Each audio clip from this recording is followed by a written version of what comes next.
மாண்புமிகு த. வேலு அவர்கள்.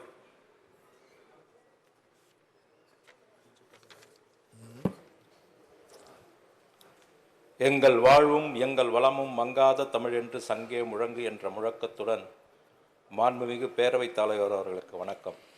எப்பொழுதெல்லாம் சர்வாதிகாரம் தலை தூக்க முனைகிறதோ அப்பொழுதெல்லாம் கம்பீரமாக எழுந்து நின்று அதை வீழ்த்தும் இயக்கம் திமுக என்பதை நிரூபிக்கும் வகையிலே இந்த தேர்தலை 40க்கு 40 வென்றெடுத்து ஜனநாயகத்திற்கு அரணாய் விளங்கி கொண்டிருக்கின்ற மாண்புமிகு தமிழக முதல்வர் அவர்களுக்கும் இயக்கத்தின் எதிர்காலம் மற்றும் வெற்றிக்கு உறுதுணையாக இருந்து செயல்பட்ட சகோதரர் மாண்புமிகு அமைச்சர் உதயநிதி அவர்களுக்கும் அவையின் முன்னவருக்கும் அமைச்சர் பெருமக்களுக்கும் மன்ற உறுப்பினர்களுக்கும் எனது அன்பு கலந்த தமிழ் வணக்கம்.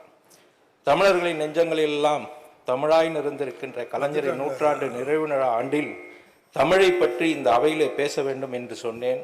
அதற்கு ஒப்புதல் தந்து வரலாற்று சிறப்புமிக்க இந்த வாய்ப்பினை ஏற்படுத்தி தந்த கழகத் தலைவர் அவர்களுக்கும் அவை முன்னவருக்கும் கொறடா அவர்களுக்கும் எனது நன்றியினை தெரிவித்துக் கொண்டு நேரத்தின் அருமை கருதி சுருக்கமாகவும் அதே நேரத்தில் இறுக்கமாகவும் என் உரையை பதிவு செய்ய விரும்புகிறேன். சுருக்கமாக சொன்னால், இன்று நடைபெறுகின்ற மானிய கோரிக்கையில் நீதித்துறை, சிறைத்துறை, எழுதுபொருள் துறை, செய்தி மற்றும் விளம்பரத்துறை மானிய கோரிக்கைகள் இருந்தாலும் நான் தமிழ் வளர்ச்சித்துறையில் பேச விரும்புகிறேன். காரணம், இந்த ஆட்சி பொறுப்பேற்றது முதல் மாண்புமிகு முதல்வர் அவர்கள் தமிழ்நாட்டை இந்தியாவிலேயே முதல் மாநிலமாக மாற்றிட வேண்டும் என்ற எண்ணத்தோடு அனைத்து துறைகளிலும் முன்மாதிரியான திட்டங்களை வகுத்து செயல்படுத்தி கொண்டிருக்கிறார். துறைகள் ரீதியான வளர்ச்சி என்பது சமுதாயம், கட்டமைப்பு, வாழ்வியல் உயர்வு. ஆனால் மொழி வளர்ச்சி என்பது என்னதான் திட்டங்கள் வகுத்து செயல்படுத்தினாலும் அது ஒரு மாயையாகத்தான் தோன்றுகிறது. காரணம், மொழி என்பது உணர்வுகள் சம்பந்தப்பட்டது. ஒவ்வொரு மனிதனின் உணர்விலே மொழி கலந்தால்தான் அதன் வளர்ச்சியை காண முடியும். இது அரசின் கடமை அல்ல, ஒவ்வொரு மனிதனின் கடமை.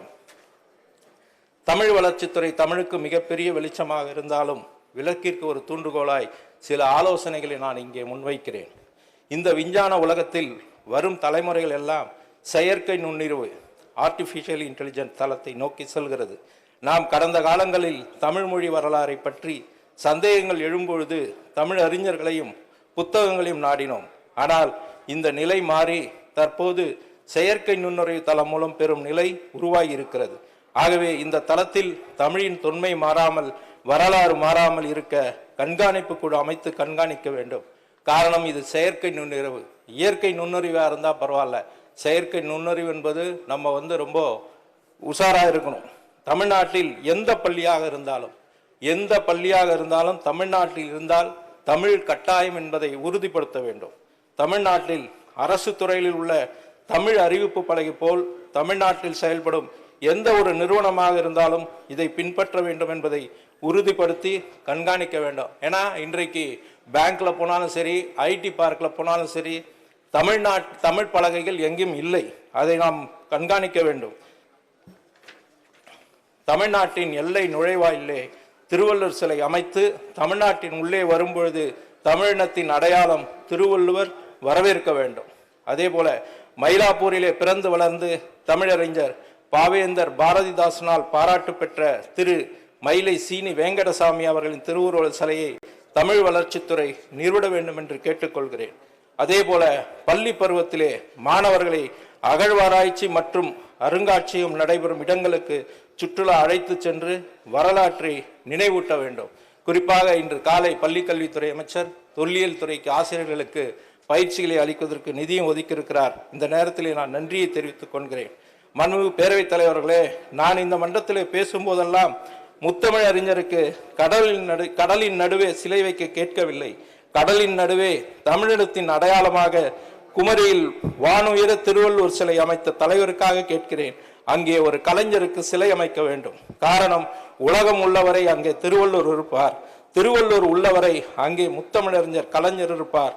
கலைஞரின் அந்த சிலை இருக்கும் வரை முத்துவேல் கருணாநிதி ஸ்டாலின் என்ற பெயர் என்றும் இருக்கும் என்பதை சொல்லி எனது தொகுதி கோரிக்கைகளை சிலவற்றை நான் இங்கே வைக்க விரும்புகிறேன். எனது தொகுதியில் கேட்டதெல்லாம் கிடைத்திருக்கிறது. அதற்கு தமிழக முதல்வருக்கு எனது நன்றியினை தெரிவித்துக் கொள்கிறேன். தற்போது உள்ள முக்கிய வாய்ந்த தேவைகள் சிலவற்றை இங்கே வேண்டுகோளாக வைக்கிறேன். மழைக்காலங்கள் வரும்பொழுதெல்லாம் தொகுதியில் உள்ள சில பகுதிகளில் 3 நாட்களுக்கு மேல் தண்ணீர் தேங்குவதை தடுக்க மாண்புமிகு தமிழக முதல்வர் அவர்களின் வழிகாட்டுதலின் பேரில் மழைநீர் கால்வாய் அமைக்கப்பட்டது. அது பலனை தந்தாலும் அந்த மழைநீர் பக்கிங்காம் கால்வாய் இது எனது தொகுதியில கிட்டத்தட்ட ஒரு 3 கிலோமீட்டருக்கு மேல இருக்கு. அந்த ஆற்றில் சென்று கலக்கும் பொழுது தூர்வாராத காரணத்தினால் கால்வாயும் அந்த பீக்கனாலும் இணைக்கின்ற அந்த இடத்திலே சமநிலை உள்ளதால் மழைநீர் உள்வாங்காமல் தெருக்களில் படகு விடும் அளவிற்கு நீர் தேங்குகிறது. ஆகவே அதை சீர் செய்யும் பொருட்டு 1 மீட்டர் அளவுக்கு மண் சேர்ந்துள்ளதால் அவற்றை உடனடியாக தூர்வார வேண்டும் என்று அன்போடு மாண்புமிகு நீர்வளத்துறை அமைச்சர்களை கேட்டுக்கொள்கிறேன். காரணம், அந்த தூர்வாரனா அந்த 1 மீட்டர் தண்ணி மழை தண்ணி அந்த தூர்வாரன அந்த பக்கிங்கா காலில் சேர்ந்துச்சுன்னா ஊருக்குள்ள இருக்கிற தண்ணி அங்க தேங்கும். இதனால தான் அந்த ஊருக்குள்ள தண்ணி தேங்குகிறது. ஆகவே இதை நீங்கள் கருத்தில் கொள்ள வேண்டும் என்று கேட்டுக்கொள்கிறேன். அதே போல எங்கள் மயிலை தொகுதியிலே சாந்தோம் லூப் சாலைக்கும் அந்த பகுதியில் புதிதாக அமையுள்ள அவை முன்னவர் அவர்கள் அவருடைய தொகுதியில தூர்வாரலன்னா போட்டு விடுற மாதிரி இருக்குன்னு சொல்றாரு.